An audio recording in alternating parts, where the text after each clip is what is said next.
नमस्कार, बहुत स्वागत है आप सभी का भारत अपडेट पर। मैं हूं आपके साथ ऋतु भंडारी और शुरुआत एक बड़ी खबर के साथ बुलेटिन की, जो कि राष्ट्रीय राजधानी दिल्ली से मिल रही है। आज हो सकता है मोदी कैबिनेट का विस्तार। बड़ी खबर, कई नए चेहरों की एंट्री हो सकती है। कुछ मंत्रियों के विभागों के बदलाव हो सकते हैं। साथ ही उत्तर प्रदेश चुनाव से जोड़कर देखी जा रही है ये पूरी कवायद, जहां विस्तार को लेकर कई अटकलें लगाई जा रही है सरकार की ओर से। हालांकि अभी आधिकारिक तौर पर कोई ऐलान नहीं किया गया है, कोई पुष्टि नहीं की गई है। मंथन का सिलसिला लगातार जारी है। मोदी सरकार में नई चेहरों की एंट्री संभव है। मोदी सरकार में नए चेहरों की एंट्री की चर्चाएं भी अब तेज होने लगी है। संभावित कैबिनेट विस्तार को लेकर राजनीतिक हलचल तेज हो चुकी है। कई सांसद और नेताओं के नामों पर लगातार मंथन किया जा रहा है। संगठन और सरकार के बीच बेहतर तालमेल बना रहे, फिलहाल इसी पर फोकस है। अभी हर किसी को इंतजार है आधिकारिक तौर पर ऐलान का। जब यहां पर ऐलान हो जाएगा कि आखिर वो फेरबदल कब होगा, लेकिन महज अभी अटकलें लगाई जा रही है, कयासबाजी लगाई जा रही है कि शायद आज किसी तरह का बड़ा फेरबदल हो सकता है। नए बदलावों पर पूरे देश भर की राजनीतिक नजरें टिकी हुई हैं। अब ऐसे में शक्तिकांत दास, आरबीआई के पूर्व गवर्नर का भी नाम सामने आ रहा है, जिन्हें वित्त मंत्रालय सौंपा जा सकता है, क्योंकि अभी इस वक्त वित्त मंत्रालय निर्मला सीतारमण देख रही हैं और यह बड़ा फेरबदल हो सकता है। इसके साथ ही बदलेगी मोदी कैबिनेट की पूरी रणनीति, जिसमें सवाल कई उठ जाते हैं कि क्या सहयोगियों को बड़ा हिस्सा दिया जाएगा, क्या एनडीए सहयोगियों को यहां पर हिस्सा मिलेगा। शक्तिकांत दास, अनुराग ठाकुर, नीतीश कुमार,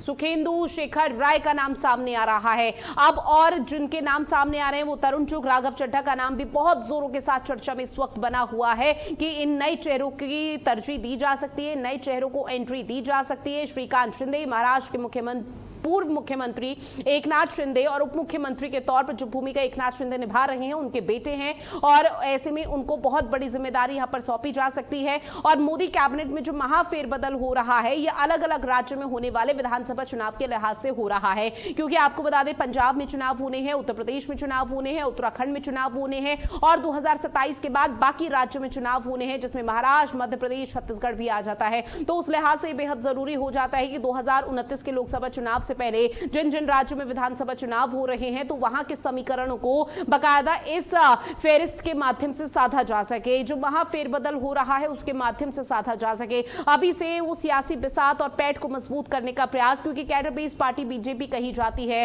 और अमूमन तौर पर यह धारणा बीजेपी को लेकर बनी हुई है कि ना तो अंतरकलह की स्थिति बाहर आती है और जब तक अंतरकलह की स्थिति या अंदरूनी कलह देखने को मिल पाती है, तब तक उसको शांत कर लिया जाता है और एक चुनाव संपन्न नहीं होता, दूसरे चुनाव की तैयारी और बहुत आगे तक की यहां प्लानिंग की जाती है।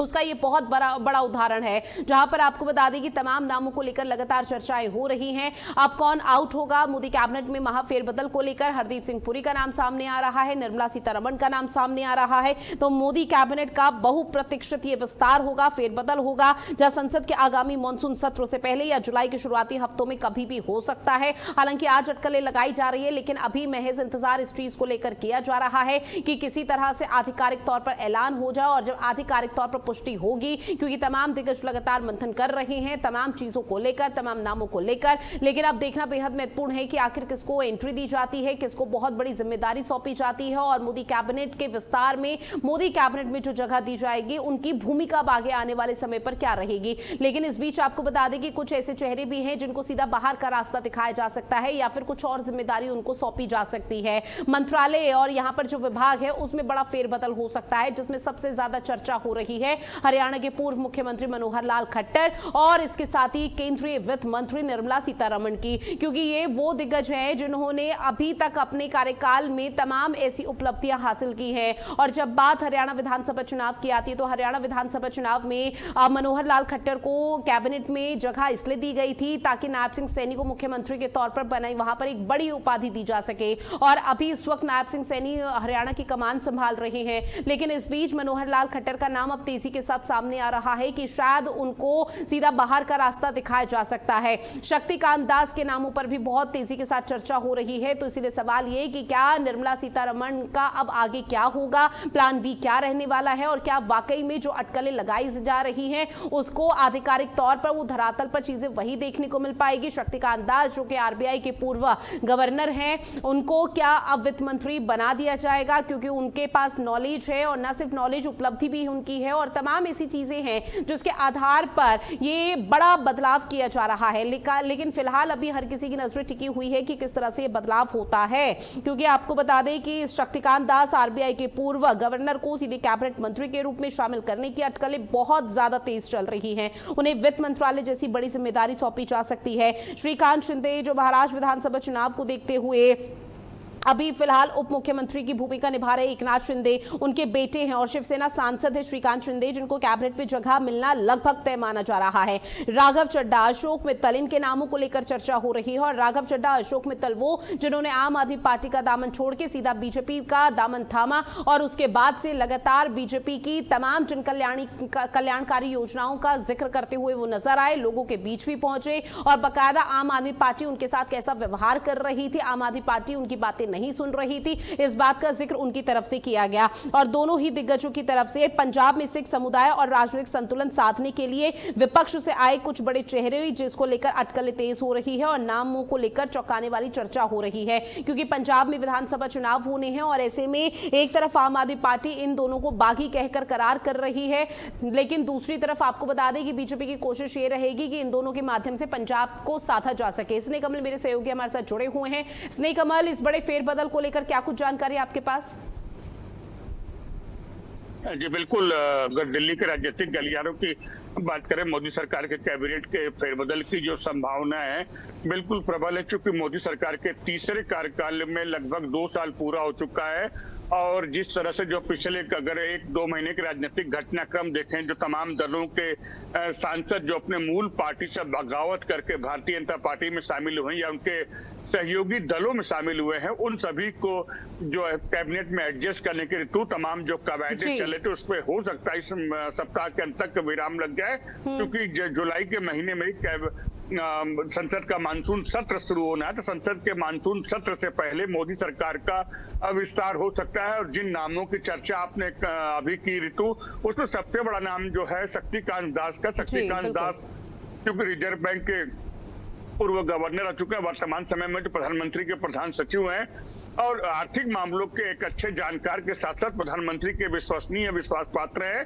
तो उन्हें जो है संभावना है कि इस बार वित्त मंत्रालय दिया जा सकता है और वित्त मंत्रालय में कार्यरत निर्मला सीतारमण का विभाग शायद बदल के उन्हें जो है धर्मेंद्र प्रधान की जगह शिक्षा मंत्रालय दिया जा सकता है। वहीं जो तमाम अन्य दलों के जो नेता आए हैं, चाहे आपने जिक्र किया राघव चड्ढा का या शिवसेना शिंदे गुट के जो है श्रीकांत शिंदे की बात करें, जो है उप मुख्यमंत्री जो है शिंदे के पुत्र है, उन्हें भी कैबिनेट में एडजस्ट करने की बात हो रही है। इसके साथ ही साथ भारतीय जनता पार्टी के जो राष्ट्रीय महासचिव हैं तरुण चुग, जो मध्य प्रदेश से राज्यसभा सांसद अभी चुने गए हैं, पंजाब के चुनाव और पंजाबी चेहरे को देखते हुए उन्हें भी कैबिनेट में जगह मिल सकती है। इसके साथ ही साथ भिंड से जो है भाजपा की सांसद सुधा राय के नाम की लेकर भी चर्चा है। मध्य प्रदेश से ही बीडी शर्मा जो प्रदेश अध्यक्ष रह चुके, जिनके नेतृत्व में मध्य प्रदेश में अच्छी खासी जीत भाजपा ने हासिल की थी, तो बीडी शर्मा यानी विष्णुदत्त शर्मा के नाम की भी चर्चा है। तो तमाम जो नाम है उनके लेकर जो है दिल्ली के राजनीतिक गलियारों में चर्चाएं हैं और ऋतु स्पष्ट है कि सप्ताह के अंत तक इन तमाम जो प्रयासों पर विराम लग जाएगा और हो सकता है सप्ताह के अंत से पहले मोदी सरकार का। लेकिन स्नेह कमल, देखिए देश के अलग अलग कोनों से तमाम ऐसे नाम सामने आ रहे हैं जिसको लेकर बहुत तेजी के साथ अटकलें लगाई जा रही है। कयास यहाँ पर कई नामों को लेकर मंथन का सिलसिला भी शुरू हो चुका है। क्या ये मानकर चला जाए कि 2029 के लोकसभा चुनाव से पहले जिन जिन राज्यों में विधानसभा चुनाव होने हैं, चाहे 2027 हो, 2028 हो या 2029 से पहले छोटे छोटे चुनाव भी हो, उन चुनावों को साधने के लिए और 2029 तक कनेक्शन निकालने के लिए इन तमाम नामों का जिक्र हो रहा है लगातार? जी बिल्कुल ऋतु जी, सर से आपने अनुराग ठाकुर की बात की। अनुराग ठाकुर को एक बार पुनः मंत्रिमंडल में शामिल किया जा सकता है। नीतीश कुमार की बात करें तो बिहार के मुख्यमंत्री नीतीश कुमार ने जब से जो है मुख्यमंत्री पद छोड़ा है, केंद्र की राजनीति में आए, राज्यसभा सांसद बने हैं, तो उन्हें भी हो सकता है कि जेडीयू कोटे से मंत्रिमंडल में जगह दी जाए। राघव चड्ढा के नाम की बात आपने की, तरुण चुग के नाम की बात हुई, या टीएमसी से बगावत करके आए शुभेंदु शेखर राय की बात करें, ये तमाम नाम है जो मोदी मंत्रिमंडल में जो है शामिल हो सकते हैं। और स्नेह कमल, देखिए अगर राघव चड्ढा, अशोक मित्तल, तरुण चुग, जिनका लगातार जिक्र आप कर रहे हैं, इन नामों का भी हम जिक्र करें तो पंजाब में बीजेपी अभी कमजोर श्रेणी में है, ये सभी को मालूम है। आम आदमी पार्टी आने वाले विधानसभा चुनाव को लेकर पूरी ताकत के साथ जोर शोर से यहाँ पर अभी से सियासी पिसाद बिछा रही है। अब इस बीच बीजेपी क्या राघव चड्ढा और अशोक मित्तल को अगर मंत्रिमंडल में जगह देती है, इस विस्तार में एक मुख्य भूमिका या मंत्रालय दिया जाता है, तो क्या उसका प्रभाव किसी तरह से विधानसभा चुनाव पंजाब में पड़ेगा? बिल्कुल ऋतु, अगर पंजाब के विधानसभा चुनाव की बात करें, आपने देखा होगा पिछले महीने 2 केंद्रीय मंत्रियों के जो है राज्यसभा कार्यकाल समाप्त होती है। जॉर्ज कुरियन और रवनीत सिंह बिट्टू, जॉर्ज कुरियन जो इस्तीफा देते हैं, लेकिन अभी भी रवनीत सिंह बिट्टू जिनका कार्यकाल 21 जून को समाप्त हो चुका है, लेकिन संविधान के मुताबिक वो 6 महीने तक मंत्री रह सकते हैं। और जिस तरह से पंजाब के चुनाव है, पंजाब के चुनाव को लेकर जिस तरह से भारतीय जनता पार्टी की तैयारियां हैं, पिछले सप्ताह स्वयं पार्टी के अध्यक्ष नितिन नवीन का दौरा रहा, तमाम मंत्रियों के दौरे रहे। अगर खुद जैसे तरुण चुग की बात करते हैं, जो अमृतसर से लोकसभा का चुनाव भी लड़ चुके हैं, क्योंकि पंजाबी चेहरा है, तो पंजाब के चुनाव को देखते हुए पंजाब में अगर कहें भारतीय जनता पार्टी की जड़ें बिल्कुल कमजोर है। लेकिन इसको भूलना नहीं होगा, पंजाब को लेकर जो भारतीय जनता पार्टी ने जो प्लानिंग बनाई है, जो रणनीति बनाई है, कहीं न कहीं अभी से वो उसका फल मिलना शुरू हो चुका है। और जिस तरह से अगर बात उनके पुराने गठबंधन के दल की बात करें, अकाली दल बादल की, तो अकाली दल बादल के लिए भी रास्ते भारतीय जनता पार्टी ने खुले रखे हैं। और संकेत ये है कि हो सकता है चुनाव आने से पूर्व एक बार पुनः भारतीय जनता पार्टी और अकाली दल बादल गठबंधन के तहत एक बार चुनाव मिलजुल कर पंजाब के चुनाव को लड़े। अब चूंकि देखिए श्री कमल, हरियाणा का भी जिक्र कर लेते हैं। नायब सिंह सैनी, जब विधानसभा चुनाव हरियाणा में हो रहे थे तो मनोहर लाल खट्टर को वहां के मुख्यमंत्री के तौर पर जनता देख रही थी, और जनता की तरफ से कोशिश ये थी कि अगर मनोहर लाल खट्टर वहां पर दोबारा से मुख्यमंत्री बन जाए, क्योंकि हरियाणा वासियों ने जब से होश संभाला तब से खट्टर साहब को वहां पर मुख्यमंत्री के तौर पर देखा। और ऐसे में एक नया चेहरा सामने आया, नायब सिंह सैनी, जिसके बाद अटकलें लगाई जा रही थी कि अब आगे मनोहर लाल खट्टर का क्या होगा, उनका प्लान बी क्या है, उनको सीधा मंत्रिमंडल में भेज दिया जाता है। लेकिन अब उन्हीं के नामों को लेकर भी चर्चा हो रही है कि उनको बाहर का रास्ता दिखाया जा सकता है। तो आपको नहीं लगता कि ये छलने का काम है, या फिर विपक्षी पार्टी अब इस पर खूब जोरों के साथ एक नैरेटिव सेट करने का प्रयास करेगी? तो विपक्ष की अगर बात करें, विपक्ष को तो सरकार के हर काम पर एक नैरेटिव या आरोप प्रत्यारोप का मौका मिल जाता है। लेकिन मनोहर लाल खट्टर के बारे में जो संभावनाएं दिल्ली के राजनीतिक गलियारों से या भाजपा सूत्रों से मिल रही है, उन्हें मंत्रिमंडल से हटाने की संभावना कम है। हालांकि उनका फेरबदल हो सकता है, उनसे मंत्रालय जो बदला जा सकता है, या एकाध मंत्रालय उनसे कम किए जा सकते हैं। लेकिन फिलहाल मनोहर लाल खट्टर के बारे में जो सूचना है, शायद उन्हें मंत्रिमंडल से हटाया न जाए। और स्नेह कमल, धर्मेंद्र प्रधान को लेकर क्या जानकारी? क्योंकि नीट को लेकर और तमाम एग्जाम्स को लेकर लगातार धर्मेंद्र प्रधान केंद्रीय शिक्षा मंत्री को आड़े हाथ लिया जा रहा था। उनको उनके पद से हटाने की बात यहाँ पर पूरी पॉलिटिकल पार्टी और तमाम छात्रों की तरफ से की जा रही थी कि अगर उनसे परीक्षा या छात्रों का भविष्य नहीं संभल रहा तो वो अपने पद को छोड़ दे। क्या उस साख को बचाने के लिए इस तरह का नाम सामने आया धर्मेंद्र प्रधान का?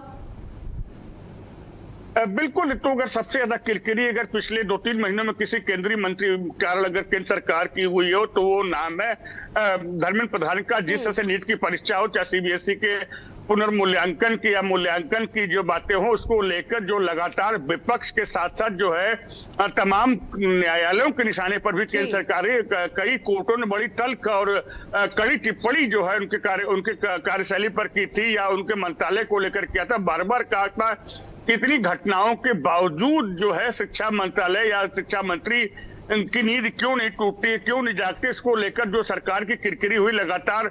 विपक्ष की बात करें, चाहे खासकर राहुल गांधी की बात करें, युवाओं को लेकर राहुल गांधी लगातार छात्रों से संवाद कर रहे, इसी क्रम में कोटा जाकर छात्रों से मिलते हैं, और लगातार केंद्र सरकार खासकर धर्मेंद्र प्रधान पर जो उंगली उठाते हैं, वही अगर भारतीय कांग्रेस जनता पार्टी की बात करें, कांग्रेस जनता पार्टी के अभिजीत दीपके भी लगातार दिल्ली के जंतर मंतर पर डेरा डाले, उनके साथ सोनम वांगचुक भी लद्दाख से आए हैं।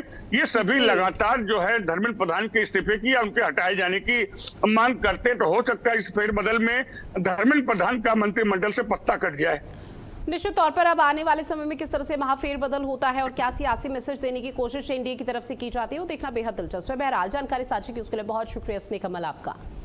इस बीच एक और बड़ी खबर मिल रही है। सीएम योगी आदित्यनाथ का आज का पूरे दिन भर का कार्यक्रम क्या रहने वाला है, कितना व्यस्तता भरा रहने वाला है, वो आप तक साझा करते हैं। आज 2 जिलों के दौरे पर योगी आदित्यनाथ रहेंगे। आज पीलीभीत और मुरादाबाद जाएंगे योगी आदित्यनाथ। कई विकास परियोजनाओं का शुभारंभ होगा। विस्थापित परिवारों को मालिकाना अधिकार दिया जाएगा। पथरासा कुंवरपुर में विशाल जनसभा होगी। मुरादाबाद में अधिकारियों के साथ समीक्षा बैठक होगी। मुख्यमंत्री के दौरे को लेकर पुलिस प्रशासन पूरी तरह से अलर्ट मोड पर है। तो सीएम योगी आदित्यनाथ आज 2 जिलों के दौरे पर हैं, पीलीभीत और इसके साथ ही मुरादाबाद। जब वहां पर पहुंचेंगे तो बीजेपी कार्यकर्ताओं में खासा उत्साह देखने को मिल रहा है। प्रशासनिक स्तर पर व्यापक तौर पर इंतजाम किए गए हैं, विशेष तैयारी की गई है। कोई चूक लापरवाही की तस्वीरें सामने न आए, इसका विशेष ध्यान दिया जा रहा है। जनसभा जब होगी तो वहां पर हजारों की संख्या में जो लोग हैं वो जुटते हुए नजर आएंगे सीएम योगी आदित्यनाथ को देखने के लिए, सीएम योगी आदित्यनाथ को सुनने के लिए। ऐसे में जनसभा में जब लोग इकट्ठा होंगे तो भीड़ भाड़ वाला कुछ भी ऐसा ना हो, या फिर उस भीड़ को मैनेज कैसे करना है, उन तमाम चीजों को लेकर अभी से ध्यान दिया जा रहा है। क्योंकि अब ज्यादा समय नहीं बचा है। सीएम योगी आदित्यनाथ अब से कुछ ही समय बाद सबसे पहले पीलीभीत पहुंचेंगे, उसके बाद सीधा मुरादाबाद जाएंगे। और ऐसे में ये दौरे बेहद महत्वपूर्ण सीएम के हो जाते हैं, जहां पर सीएम योगी आदित्यनाथ करोड़ों के विकास कार्यों की बड़ी सौगात देंगे।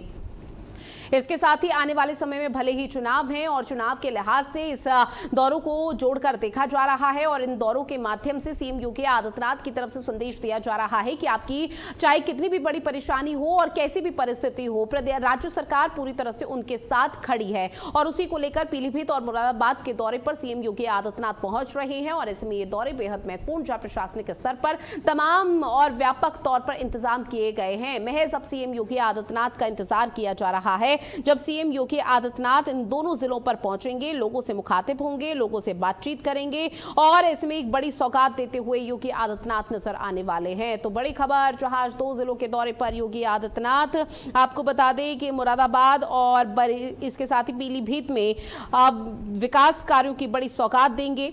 और ऐसे में सुबह 11 बजे का समय बताया जा रहा है। जो पहला दौरा है वो मुख्यमंत्री योगी आदित्यनाथ पीलीभीत पहुंचेंगे। लखनऊ से विशेष विमान की तरफ से बरेली के त्रिशूल एयरपोर्ट पहुंचेंगे, जहां पर सीधा राजकीय हेलीकॉप्टर द्वारा पीलीभीत के बरखेड़ा क्षेत्र के लिए रवाना हो जाएंगे। करोड़ों की परियोजनाओं की सौगात दी जाएगी। बरखेड़ा और बीसलपुर विधानसभा क्षेत्र के लिए 569 करोड़ रुपए से अधिक की 66 विकास परियोजनाओं का लोकार्पण और शिलान्यास होगा। ऐसे में कई मुख्य कार्यक्रम हैं। बीजेपी कार्यकर्ताओं का मनोबल भी यहां पर बूस्ट करने का प्रयास योगी आदित्यनाथ करते हुए नजर आएंगे, क्योंकि आने वाले समय में चुनाव है। तो कार्यकर्ताओं के कॉन्फिडेंस को कैसे बूस्ट किया जा सकता है, उनके मनोबल को कैसे बढ़ाया जा सकता है, इसको लेकर उनसे बातचीत करेंगे और उसके बाद मुरादाबाद के लिए रवाना हो जाएंगे। तकरीबन 3 से 4 घंटे का समय जब सीएम योगी आदित्यनाथ पीलीभीत में रुकेंगे और रात्रि विश्राम मुरादाबाद में होगा। मुरादाबाद में न सिर्फ कार्यक्रमों में शिरकत करते हुए नजर आने वाले हैं, बल्कि धरातल पर विकास कार्य किस तेज गति के साथ चलाए जा रहे हैं, इन तमाम पहलुओं को भी परखेंगे, जिसको लेकर समीक्षा बैठक होगी। कानून व्यवस्था को लेकर होगी, लॉ एंड ऑर्डर कैसे मजबूत किया जा सकता है। कई वरिष्ठ अधिकारी सीएम योगी आदित्यनाथ के साथ इस समीक्षा बैठक में मौजूद रहेंगे। इसके साथ ही आपको बता दें पीडब्ल्यूडी विभाग के अधिकारियों की भी उपस्थिति रहेगी, और जो लंबित और जो पेंडिंग काम है वो कैसे धरातल पर पूरे करने का प्रयास किया जा रहा है विभाग की तरफ से, इन तमाम चीजों को लेकर समीक्षा होगी। आगे के लिए क्या रूट मैप तैयार किया गया है, उन चीज को लेकर समीक्षा होनी है। तो ऐसे कई मुद्दे हैं जिसको लेकर सीएम योगी आदित्यनाथ मंथन करते हुए नजर आएंगे। उनके नेतृत्व में अलग अलग विभागों के अधिकारियों के साथ ये बड़ी बैठक मानी जा रही है। कई विकास परियोजनाओं का शुभारंभ भी किया जाएगा। योगी सरकार डबल इंजन सरकार के तहत जो तमाम योजनाएं संचालित की जा रही हैं, उनका लाभ पंक्ति में बैठे अंतिम व्यक्ति तक कैसे पहुंच रहा है, ये जानने का प्रयास भी किया जाएगा। और लोगों तक कि मोदी सरकार की जो जन कल्याणकारी योजनाएं हैं उनके बारे में किस तरह से बताया जा रहा है। तो ये वो बेहद महत्वपूर्ण चीजें हो जाती हैं, जिसको लेकर सीएम योगी आदित्यनाथ यहां पर पहुंचेंगे और कार्यक्रमों में शिरकत करते हुए नजर आएंगे। अगली खबर, जहां पीलीभीत में सूबे के मुख्यमंत्री योगी आदित्यनाथ के आज होने वाले दौरे को लेकर जिला प्रशासन युद्ध स्तर पर तैयारियों में जुटा हुआ है। डीएम, एसपी सहित जिले भर के अधिकारी और बीजेपी के नेता का दिन भर जमावड़ा पथरासा कुंवरपुर में लगा रहेगा। अब इसको लेकर सभा स्थल से हमारे संवाददाता सरताज सिद्दीकी ने पूरे कार्यक्रम का जायजा लिया, आप भी देखिए। का दौरा है, जिसको लेकर अधिकारी यहाँ पर तैयारियों में जुटे हैं। हमारे पीछे आप देख सकते हैं, यही पंडाल बनाया गया है। मंच भी हम कैमरामैन सहयोगी से कहना चाहेंगे, दिखाएंगे कि यहाँ पर मंच बनाया गया है। इसी मंच पर योगी आदित्यनाथ सभा को संबोधित करेंगे, जिसके बाद यहाँ पर पब्लिक को बैठने के लिए जगह बनाएगी। यहाँ पर बड़ी संख्या में पुलिसकर्मियों को भी लगाया गया है। यहाँ पर काफी कंपनियां, बाहर की पुलिस फोर्स आई है, जो चप्पे चप्पे पर नजर रखेंगे। यहाँ पर योगी आदित्यनाथ का दौरा होगा और कुछ लोगों को यहाँ पर बड़ी सौगात देने वाले हैं। वहीं आपको बता दें, बरखेड़ा विधानसभा के बीजेपी विधायक का कहना है यहाँ पर लगभग 30,000 लोगों के आने की संभावना जताई जा रही है। पीलीभीत से भारत अपडेट के लिए कैमरामैन मोहम्मद दानिश के साथ सरताज सिद्दीकी। इस बीच एक और बड़ी खबर, समाजवादी पार्टी के राष्ट्रीय अध्यक्ष अखिलेश यादव का प्रयागराज का दौरा आज है। आपको बता दें, विजन इंडिया बैठक में शिरकत करते हुए अखिलेश यादव नजर आएंगे। होटल रेडिसन में यह बैठक होगी, जहां दोपहर 2 बजे प्रेस वार्ता भी करेंगे और मीडिया से संवाद करेंगे। मीडिया से मुखातिब होंगे, जहां तमाम मुद्दों को लेकर वो राज्य सरकार को आड़े हाथ ले सकते हैं। स्थानीय नेताओं से भी मुलाकात का कार्यक्रम उनका रहने वाला है। कार्यकर्ताओं के साथ एक बड़ी बैठक होगी। समाजवादी पार्टी के कार्यकर्ताओं को रीति नीति यहां पर सिखाई जाएगी कि किस रीति नीति के तहत वो आगे बढ़े, ताकि आने वाले चुनाव को लेकर समाजवादी पार्टी की पैठ को मजबूत किया जा सके। सपा संगठन को चुनावी संदेश भी दिया जाएगा। तो अखिलेश यादव प्रयागराज के दौरे पर हैं और ये दौरा बेहद महत्वपूर्ण कई मायनों में माना जा रहा है, जहां प्रेस कॉन्फ्रेंस होगी। इसके साथ ही आपको बता दें कि समाजवादी पार्टी के कार्यकर्ताओं के साथ मुलाकात होगी, उनके साथ बैठक होगी। जो समाजवादी पार्टी के जनप्रतिनिधि हैं, उनके साथ भी बैठकों का सिलसिला देखने को मिलेगा। समाजवादी पार्टी के कार्यकर्ताओं के तहत यहां पर मैसेज दिया जाएगा कि किस तरह से वो अपने आप को मजबूत धरातल पर कर रहे हैं और समाजवादी पार्टी के पैठ को, जनादेश को मजबूत करने का प्रयास किया जाएगा। सपा संगठन को संदेश देने का, चुनावी संदेश देने का प्रयास भी यहां पर अखिलेश यादव करते हुए नजर आएंगे।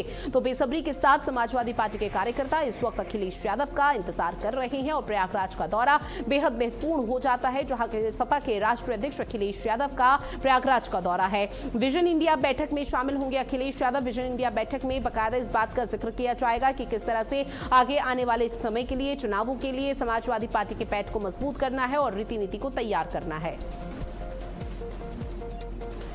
और दोपहर 2 बजे का समय होगा, जब आपको बता दें कि मीडिया से भी रूबरू होंगे और ऐसे में पत्रकारों से सीधा संवाद किया जाएगा और कई मुद्दों को लेकर यहां पर बाकायदा क्या कुछ हकीकत धरातल पर है, उसका जिक्र भी करते हुए अखिलेश यादव नजर आने वाले हैं।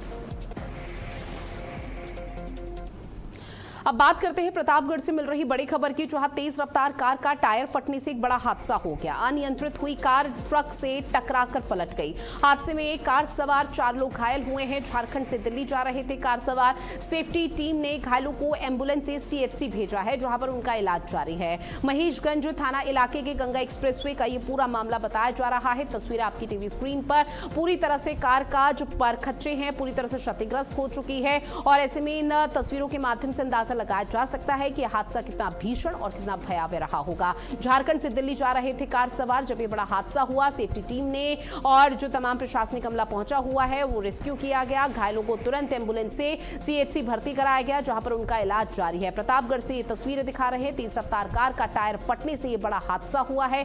अनियंत्रित हुई कार ट्रक से टकरा गई जोरदार तरीके से, जिसके बाद वो कार पलट जाती है, क्षतिग्रस्त हो गई है बहुत ज्यादा। हादसे में कार सवार 4 लोग फिलहाल घायल बताए जा रहे हैं गंभीर रूप से। झारखंड से वो सीधा दिल्ली के लिए रवाना हो रहे थे, दिल्ली जा रहे थे, लेकिन एक बड़ा हादसा हो जाता है, टायर फट जाता है, जिसके बाद पुलिस प्रशासन मौके पर पहुंचा। स्थानीय पुलिस मौके पर पहुंची और प्रशासनिक अमले की तरफ से सबसे पहले एम्बुलेंस बुलाई गई और एम्बुलेंस के माध्यम से उनको सीएचसी में भर्ती करा दिया गया, ताकि उनको सुरक्षित बचाया जा सके। फिलहाल उनका इलाज जारी है। अभी क्या कुछ स्थिति है, क्या कुछ हालात है, इस बारे में कोई आधिकारिक तौर पर यहां पर जानकारी सामने नहीं आई है, लेकिन राहत भरी खबर यह रही है कि कोई बहुत बड़ी जनहानि नहीं हुई है। टायर फटा, कार पलट जाती है ट्रक से टकराने के बाद, जिसके बाद वो क्षतिग्रस्त हो जाती है। मौके पर जो आसपास के लोग थे वो भी यहां पर पहुंचते हुए नजर आए। उन्होंने भी पूरी मशक्कत यहां पर की कि किसी तरह से घायलों को सुरक्षित बाहर निकाला जा सके, लेकिन जब ज्यादा हो गया तब उन्होंने स्थानीय पुलिस प्रशासन को सूचित किया। पुलिस तुरंत मौके पर पहुंची, एम्बुलेंस को बुलाया गया और तत्काल प्रभाव से सीएचसी में भर्ती कराया गया, जहां उन लोगों का इलाज जारी है। फिलहाल गंभीर स्थिति बताई जा रही है और ऐसे में ये पूरा हादसा टायर फटने और तेज रफ्तार की वजह से हुआ है, क्योंकि आपको बता दें कि अमूमन तौर पर इस तरह के बड़े हादसे जब होते हैं तो बहुत बड़ी जनहानि भी होती है, लेकिन राहत भरी खबर यह है कि अभी तक कोई जनहानि की यहां पर खबरें सामने नहीं आई है, लेकिन अब पुलिस इस पूरे मामले की गहनता से जांच कर रही है।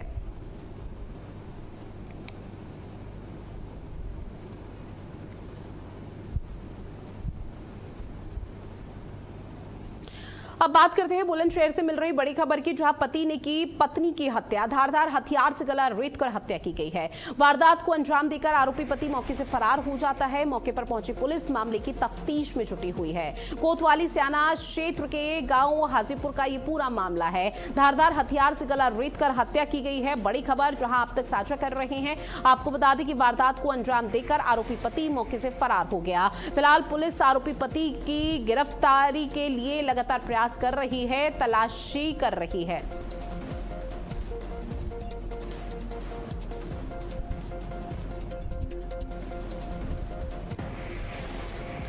और चलिए, इन तमाम खबरों के साथ बुलेटिन में इतना ही। आप बने रहिएगा भारत अपडेट के साथ। नमस्कार।